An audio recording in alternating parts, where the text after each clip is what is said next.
जय हिंद दोस्तों, मैं रविंद्र कुमार आप सभी का स्वागत करता हूं। मित्रों, आज के इस वीडियो में हम लेकर आए हैं नाटक और एकांकी विधा पर आधारित 33 बहुविकल्पीय महत्वपूर्ण प्रश्नोत्तर। तो साथियों, इन प्रश्नोत्तरों के साथ में जो और भी इंपॉर्टेंट फैक्ट्स होंगे उन पर भी डिस्कस करते चलेंगे। आइए वीडियो को शुरू करते हैं। देखिए, पहला प्रश्न है, हिंदी का प्रथम नाटक है। तो हिंदी का पहला नाटक नहुस को माना जाता है। साथियों, इस नहुस के लेखक कौन है? तो इस नहुस नाटक के लेखक हैं गोपाल चंद्र गिरधर दास। दोस्तों, इनका जो गिरधर दास है, इस नाम से तो दोस्तों ये काव्य रचनाएं किया करते थे। गिरधर दास नाम से ये काव्य रचनाएं किया करते थे। और ये गोपाल चंद्र गिरधर दास जी जो हैं, ये हैं भारतेंदु हरिश्चंद्र जी के पिताजी। अगला प्रश्न है, हिंदी के प्रथम नाटककार हैं। तो दोस्तों, जब नाटक नहुस है तो इसी के नाटककार जो हैं गोपाल चंद्र गिरधर दास, यही हो जाएंगे पहले नाटककार। अगला प्रश्न, भारतीय आचार्यों के अनुसार नाटक के तत्वों की संख्या है। तो नाटक के तत्व कितने बताए गए हैं? ये बताए गए हैं 5। कौन कौन से? चलिए याद करवा देते हैं। दोस्तों, कोई भी नाटक लिखा जाता है तो उसकी कोई ना कोई कथा वस्तु होती है। क्या होती है भैया? उसकी कोई ना कोई कथा वस्तु होती है। उसमें पात्र होते हैं, यानी पात्र और चरित्र चित्रण हो जाएगा। पात्र होंगे तो संवाद भी करेंगे, यानी बातचीत करेंगे, तो ये हो जाएगा संवाद। और तीसरी बात क्या होगी? वो किसी स्थान पर स्थित होंगे, तभी तो ये ऐसा नाटक अभिनय किया जाएगा। तो देश काल वातावरण हो जाएगा, ये देश काल वातावरण। पांचवें की बात करें, अगर इतने लोग हैं, कथा वस्तु है, पात्र हैं, वे आपस में बातचीत करेंगे यानी संवाद करेंगे किसी स्थान पर खड़े होकर, तो उनकी कोई भाषा शैली भी तो होगी आपस में एक दूसरे की बात समझने की। तो ये हो जाएगा भाषा शैली। कुल मिलाकर यहाँ पर 5 तत्व। अगला प्रश्न है, निम्नलिखित में से भारतेंदु युग के नाटककार हैं। तो साथियों, भारतेंदु युग के नाटककार हैं पंडित प्रताप नारायण मिश्र। मिश्र से याद रखिएगा, ये पंडित जी थे। और पंडित मतलब ब्राह्मण। इनके पत्र पत्रिकाओं के नाम आप जानते होंगे, जिनमें से ब्राह्मण को आप याद रखिएगा, ठीक है। अगर हम बात करें इनकी और भी रचनाओं को, तो ये नाटक और एकांकी का पार्ट चल रहा है, तो नाटक और एकांकी की ही बात करेंगे, ठीक है। इनके नाटकों को याद करने के लिए एक ट्रिक देखिए। हठी जुआरी, क्या करना है? हठी जुआरी कल्लू गो। हठी जुआरी कल्लू गो। इससे क्या हो जाएगा? हठी से हठी अमीर, जुआरी से जुआरी खुआरी, कल्लू से 2 रचनाएं कलि कौतुक और कलि प्रभाव, गो से गो संकट। इनको याद रखना है। अगला प्रश्न देखते हैं। अगला है, वैदिकी हिंसा हिंसा न भवति। अच्छा, वैदिकी हिंसा हिंसा न भवति, हिंसा हिंसा नहीं होती है। जो हरिश्चंद्र होते हैं इनके अनुसार हिंसा हिंसा नहीं होती है। तो वैदिकी हिंसा हिंसा न भवति किसकी रचना है? तो दोस्तों भारतेंदु हरिश्चंद्र जी की है। अच्छा, इनकी और भी रचनाओं को बात कर लें। अब ये पार्ट चल रहा है नाटक और एकांकी का, तो केवल नाटक और एकांकी देखा जाए तो ये हो जाएंगे सत्य हरिश्चंद्र, अंधेर नगरी, नील देवी, श्री चंद्रावली, विशस्य विस्मौषधम इत्यादि। चूंकि इनकी बहुत सारी रचनाएं हैं तो यहाँ पर सब कुछ को नहीं पढ़ा जा सकता, इतने को याद रखिएगा। अगला है, नील देवी किस विधा की रचना है? तो दोस्तों, नील देवी जो है ये नाटक है, और किसका नाटक है? भारतेंदु हरिश्चंद्र जी का। अगला प्रश्न, द्विवेदी युग के नाटककार हैं। तो द्विवेदी युग के नाटककार कौन है? लक्ष्मी प्रसाद। कौन है भैया? लक्ष्मी प्रसाद। यहाँ पर आप ट्रिक एक लेकर चलिए।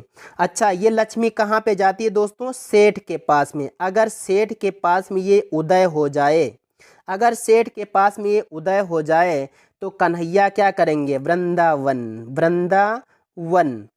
तो कितने हो गए यहाँ पर? कन्हैया को नहीं याद रखना, बाकी इतने को। तो लक्ष्मी प्रसाद द्विवेदी युग, सेठ गोविंद दास द्विवेदी युग, उदय से उदय शंकर भट्ट द्विवेदी युग, और वृंदावन लाल वर्मा, ये सभी क्या हैं? द्विवेदी युग के नाटककार हैं। अगला प्रश्न, जयशंकर प्रसाद के समकालीन नाटककार हैं। समकालीन बोले तो इन्हीं के बराबर के समय के, तो ये हो जाएंगे गोविंद वल्लभ पंत। आपको एक चीज याद है ना, गोविंद वल्लभ पंत यानी जीबी पंत। दोस्तों, ये जो हैं ये यूपी के पहले मुख्यमंत्री हैं। पहले क्या हैं? यूपी के मुख्यमंत्री हैं। दूसरी चीज हम याद करेंगे, इन्होंने कई नाटक भी लिखे हैं। जैसे आपको कुछ याद करवा देते हैं, जैसे अंगूर की बेटी। क्या याद करना है? अंगूर की बेटी, वरमाला, ययाति, राजमुकुट। अगर इन चारों को क्रम से मतलब इसी प्रकार से ट्रिक से याद करना हो तो क्या करोगे? अंगूर की बेटी है जो कि वरमाला को ले ययात पर चढ़ाने जाती है, लेकिन उसके ऊपर उसके सर पर क्या है? राजमुकुट रखा हुआ है, जो कि फंस जाता है। तो इस प्रकार से अंगूर की बेटी, वरमाला, ययाति, राजमुकुट, ये चारों को याद कर लेना। अगला प्रश्न देखा जाए तो छायावादी युग के नाटककार हैं। तो छायावादी युग के भैया, छायावाद के 4 आधार स्तंभों में जयशंकर प्रसाद जी का नाम आप अच्छी तरीके से जानते हैं। प्रसाद जी दोस्तों ये ऐतिहासिक नाटककार के रूप में जाने जाते हैं, ये कहानीकार के रूप में जाने जाते हैं। ये 4 आधार स्तंभ हमने बताया ही है अभी। ये महाकवि भी माने जाते हैं, चूंकि इनके महाकाव्य को आपने पढ़ा होगा। ये है कामायनी। क्या है? कामायनी है। चिंता से शुरू होता है और आनंद तक पहुंचता है। ठीक है। अगर हम बात करें इनके नाटकों की, चलिए हम थोड़ों को याद करवा देते हैं। जैसे आपको यहाँ पर किसको याद करना है? जैसे सज्जन, करुणालय, राजश्री, कामना, ये कुछ विशेष वाले हैं। बहुत सारे हैं इनके, जैसे चंद्रगुप्त, स्कंदगुप्त, अजातशत्रु, ध्रुव स्वामिनी, विशाख, ये सब क्या है? इनके बहुत सारे नाटक हैं और हमने बता ही दिया कि ये क्या है? ऐतिहासिक नाटककार हैं। अगला प्रश्न देखिए, अगला है प्रसादोत्तर नाटक है। तो प्रसादोत्तर यानी शुक्लोत्तर का नाटक कौन सा है? तो ये हो जाएगा यहाँ पर पहला वाला, लहरों के राजहंस। कौन सा हो जाएगा? लहरों के राजहंस। ये किसका नाटक है? तो दोस्तों यह है मोहन राकेश जी का। किसका है? मोहन राकेश जी का है। अच्छा, मोहन राकेश जी का नाम आया है। चलिए हम इनके साथ में जो ज़्यादा पूछे जाया करते हैं उन नाटकों की बात कर लेते हैं। जैसे इनका नाटक है आधे अधूरे।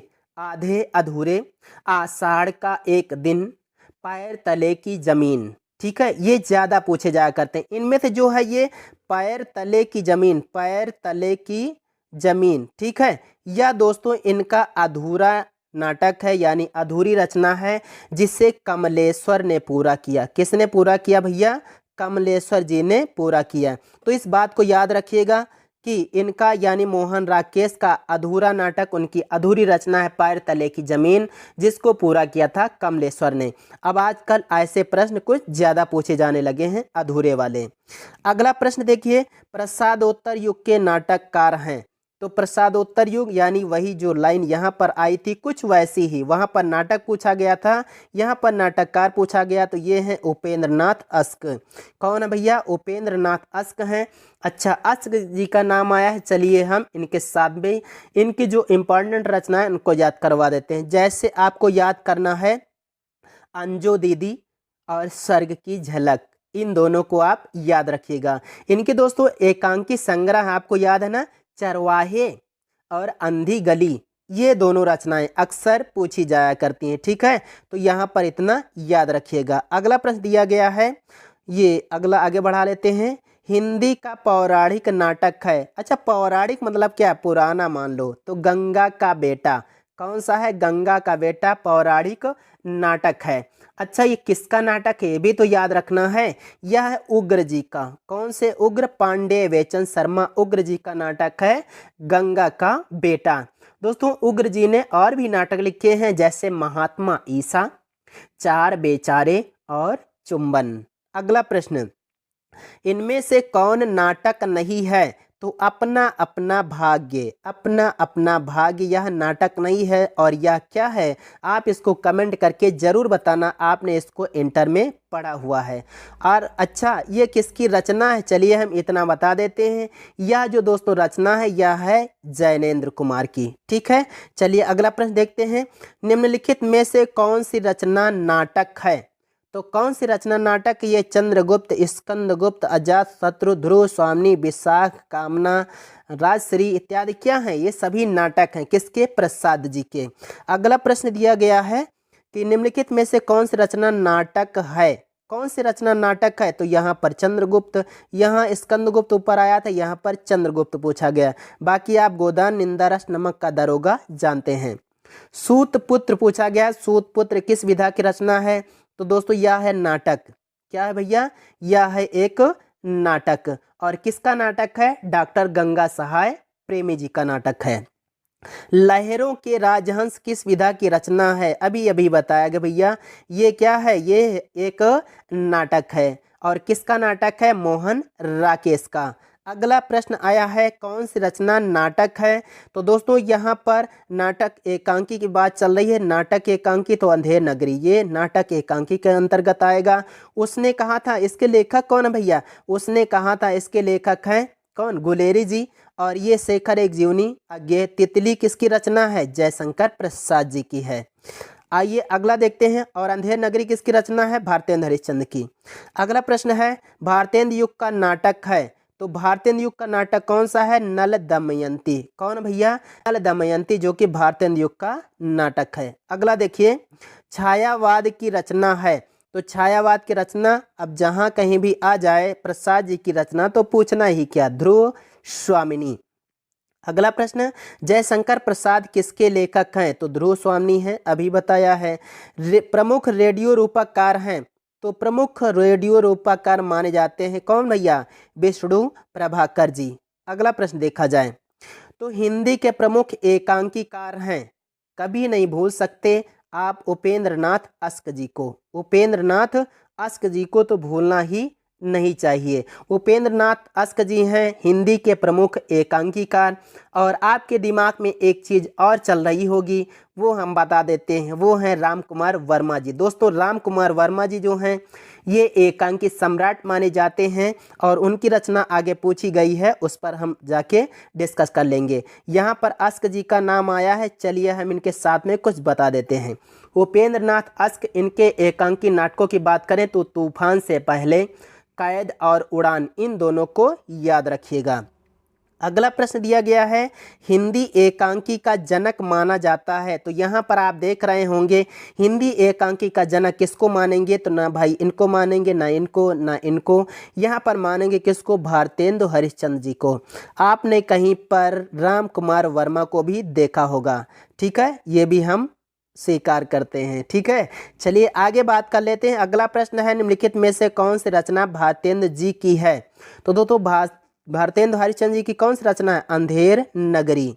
अगला दिया गया है, अंधेर नगरी का रचयिता कौन है? तो कुछ नहीं पूछना, भारतेंद्र हरिश्चंद्र। भारतेंद्र हरिश्चंद्र किसके लेखक हैं? अंधेर नगरी के। कई बार रिपीट हो रहा है घूम घूम कर, किसी प्रकार भी पेपर में भी आ सकता है।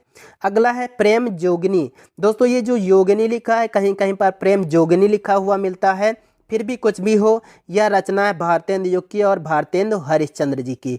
किसकी है? भारतेंद्र युग की है। दूसरी चीज भारतेंद्र हरिश्चंद्र जी की रचना है। आगे बात कर लेते हैं, वो एकांकी सम्राट जिसको हम भूल नहीं सकते, दीपदान को लिखने वाले। ये क्या है भैया? ये है एकांकी और इसके एकांकीकार हैं डॉक्टर राम कुमार वर्मा जी। दोस्तों हम आइए इसके बारे में कुछ बात कर लेते हैं, इस दीपदान के बारे में। इस दीपदान रचना से, इस एकांकी से पेपर में प्रश्न आते रहते हैं। कैसे आते हैं? पन्ना धाय से संबंधित और कुंवर उदय सिंह से संबंधित ज्यादातर प्रश्न बनते हैं पन्ना धाय से संबंधित। पन्ना क्या है? पन्ना एक महिला पात्र है जो कि इस एकांकी के दो प्रमुख पात्रों पन्ना और उदय सिंह, इनमें से ये आती हैं, ठीक है। पन्ना धाय, धाय यानी वो माँ जो कि किसी दूसरे को, मतलब वो जन्म नहीं देती जिस बच्चे का और उसका पालन करती है, वो क्या कहलाती है महिला? वो धाय माँ कहलाती है। तो ये जो पन्ना है या कुंवर उदय सिंह की धाय माँ है, ठीक है। अगला प्रश्न देखते हैं, उदय शंकर भट्ट की एकांकी रचना है। तो अच्छा एक चीज बताओ, जब आदमी भटकता हुआ आता है तो कौन सा आता है भैया? कोई भी भटक सकता है, लेकिन नया जो मेहमान आएगा वो तो भाई भटकता हुआ ही आएगा। उदय शंकर भट्ट की रचना नए मेहमान। लक्ष्मी का स्वागत कौन कर सकता है भैया? सेठ इसकी ज़्यादा अहमियत समझता है। लक्ष्मी की अहमियत जो होती है सेठ ज़्यादा समझता है। क्यों? लक्ष्मी का स्वागत सेठ गोविंद दास।